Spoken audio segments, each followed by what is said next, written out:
بسم اللہ الرحمن الرحیم الحمد للہ کفا وسلام علی عبادہ الذین اصطفیٰ اما بعد میں اکیلا ہی چلا تھا جانب منزل مگر راہ رو آتے گئے اور کارواں بنتا گیا۔ محترم جناب صدر ذی وقار و معزز احباب و سامعین، گیسوئے شب کی تاریکیوں میں جگنوؤں کی نور ریز جگمگاہٹوں اور موسم بہار کی خوش رنگ لہلہاتی ہوئی شادابیوں کے ساتھ آپ حضرات کا جلسے میں آنا مبارک ہو، مبارک۔ حضرات، ہم اپنے جذبات کا اظہار کرنا چاہتے ہیں کہ ہمارے بہت دور سے آئے ہوئے مہمانان کرام اور طویل مسافتوں کو طے کر کے تشریف لانے والے سامعین کی آمد ہمارے لیے باعث فرحت و شادمانی ہے، جس کا ہم شکریہ ادا نہیں کر سکتے کہ آپ نے اپنی گوناگوں مشغولیات اور لامتناہی ذمہ داریوں کو ترک کر کے ہمارے جلسے کو زینت بخشی ہے، جس پر ہمارے احساس کی دنیا روشن ہو رہی ہے کہ اس پروگرام کو زیادہ سے زیادہ بہتر شکل میں آپ کے سامنے پیش کریں۔ لہذا ہم نے اس جلسے کو ظاہری اور معنوی دونوں حیثیتوں سے بہتر بنانے کی سعی کی ہے۔ چنانچہ آج کا یہ پروگرام انتہائی اہمیت کا حامل ہے۔ ایک طرف جامعہ العلوم دیوبند کی پھلواریاں ہیں، چھوٹے اور معصوم بچوں کی شکل میں، جو پورے سال ناظرہ و حفظ قرآن کریم میں مشغول رہے، ساتھ ہی اصل علوم سے بھی انہیں آراستہ کیا گیا۔ تو دوسری جانب ایک باغ تیار ہوا طلبہ افتاء و قضاء کی صورت میں، اور ہر سال تشنگان علوم کی ایک بڑی تعداد خود سیراب ہو کر دیگر افراد کی پیاس بجھانے کا کام کرتی ہے۔ آپ دیکھیں گے کہ پروگرام میں ننھے اور معصوم طلبہ کس طرح تلاوت قرآن کریم، نعت خوانی، تقاریر اور بیت بازی وغیرہ پیش کریں گے، تو دوسری جانب معزز اساتذہ کرام، علماء نظام کی قیمتی نصائح اور خطابات ہوں گے، اور سب سے آخر میں ہم سب کے بڑے کرم فرما استاذ الاساتذہ فقیہ ملت حضرت محتمیم صاحب دامت برکاتہم العالیہ کا خطاب اور آپ کی دقت آمیز دعا پر یہ مجلس اختتام پذیر ہوگی انشاءاللہ۔ چنانچہ اس پروگرام کو کامیابی کے ساتھ اختتام پر پہنچانے کے لیے ہمیں آپ کی ضرورت ہے، آپ کے تعاون کی ضرورت ہے، اس لیے کہ آپ کے تعاون کے بغیر ہم اس پروگرام کی منزل طے نہیں کر سکتے۔ ہم امید کرتے ہیں کہ آپ حضرات آخر تک ہمارے دوش بدوش رہ کر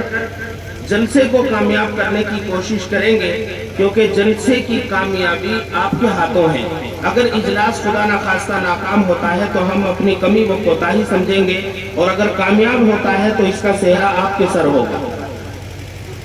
معزز سامعین، شب گریزاں ہوگی آخر جلوہ خورشید سے،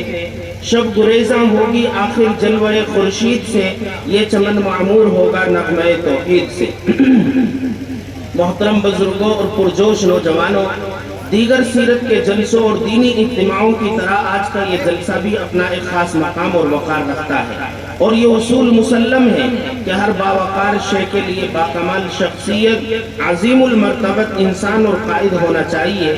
کیونکہ ٹوٹے ہوئے دلوں کو بھی حوصلہ چاہیے، ٹوٹے ہوئے دلوں کو بھی حوصلہ چاہیے، کارواں کے لیے بس مقتدا چاہیے۔ اسی کے ساتھ ہمارے اکابر دین و ملت کا یہ آئین عمل رہا ہے کہ ہر محفل، ہر جلسہ اور ہر بزم کے آغاز سے قبل ایک ایسی جامع اور اولو العزم ذات کا انتخاب و انتظام کر لیا کرتے تھے، جس کے تحت و نگرانی اور قیادت و سیادت میں وہ پروگرام حسن انتظام کے ساتھ ابتدا سے انتہا کی سرحد کو عبور کر جائے۔ ہم بھی اپنے بزرگوں کی اتباع کرتے ہوئے قبل ازیں کے اجلاس کا آغاز ہو، اس کی صدارت کے لیے ایسی شخصیت کا انتخاب کرتے ہیں جن کی ذات فکر و نظر، علم و عمل، فہم و فراست، فضل و کمال، حسن و جمال اور علم و متانت کا ایک حسین سنگم ہے، جہاں سے واعظ و خطابت، تبلیغ و ارشاد اور صلاح و اصلاح کے تیز دھارے ابلتے ہیں، جن کا جمال علم اور حسن عمل ایک ایسا آب جو ہے جس کا شیریں اور شفاف پانی دلوں کی باد سموم سے جھلسی ہوئی کھیتیوں کو سبززار اور مرغزار بنا دیتا ہے۔ اس سے میری مراد جامع علم و عرفاں، ادیب با کمال، سلطان فکر و تدبر جناب حضرت مولانا مفتی محمد احسان صاحب قاسمی ندوی دامت برکاتہ العالیہ، مفتی و استاد حدیث دارالعلوم وقف دیوبند، بانی و محتمیم جامعۃ العلوم دیوبند و صدر کل ہند تنظیم مفتیان کی ذات گرامی قدر ہے۔ حضرت کی صدارت پر ہم فرحت و انبساط محسوس کرتے ہوئے اراکین جلسہ سے تائید کی قوی امید رکھتے ہیں۔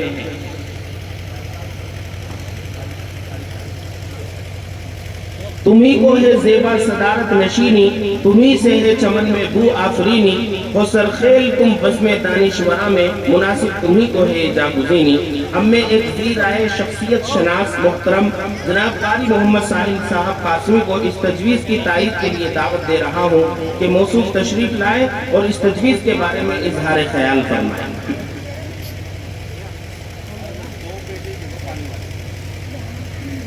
السلام علیکم ورحمۃ اللہ وبرکاتہ۔ آج کے اس روح پرور اجتماع کی صدارت کا صحرا جس عظیم شخصیت کے سر سجا ہے،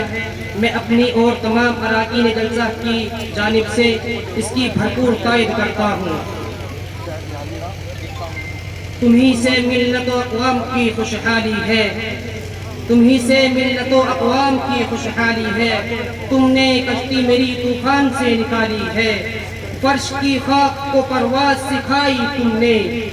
فرش کی خاک کو پرواز سکھائی تم نے تقدیر ہزاروں کی بدل ڈالی ہے۔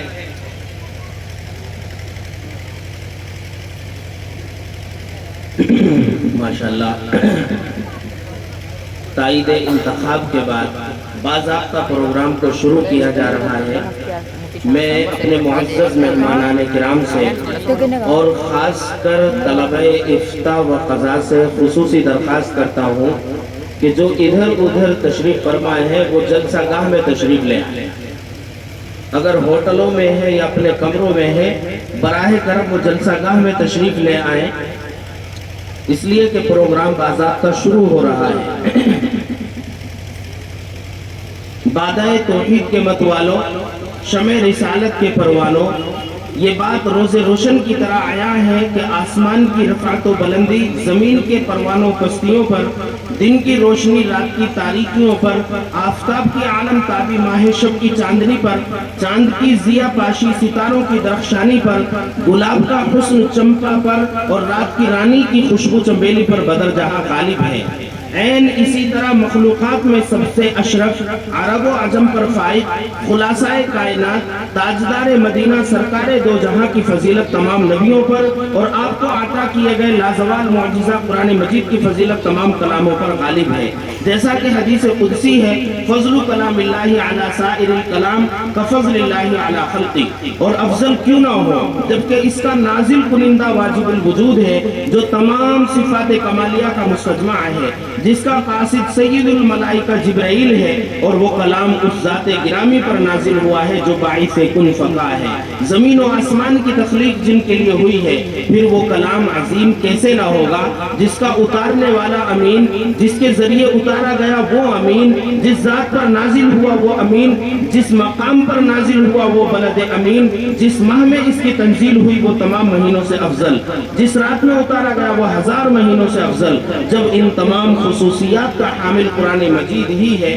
پھر کیوں نہ اس مقدس کلام سے ہم اپنی محفل کا آغاز کریں، جس نے وحشت و جہالت کے اندھیروں میں علم و عرفاں کے دیے روشن کر دیے، جس نے عدل و انصاف کا سکہ چہار رنگ عالم میں بٹھا دیا اور فصاحت و بلاغت کے شہسواروں کو فأتوا بسورۃ من مثلہ کا چیلنج دے کر زیر کر دیا، جس نے جمود و تعطل، انتشار و اختلاف کو دور کر کے حکمت و دانش کے ضابطے بنائے۔ اسی قرآن مجید کی تلاوت باسعادت کے لیے جناب حضرت قاری محمد نوشاد صاحب قاسمی بطلہ العالی کو دعوت دیتا ہوں، جن کی آواز پرسوز اور لب و لہجے کے ساتھ ساتھ قواعد تجوید کی رعایت نیز لحن دعودی ثقل کا کام کرتی ہے۔ موصوف سے دست بستہ عرض کر رہا ہوں کہ تشریف لائیں اور تلاوت کلام اللہ سے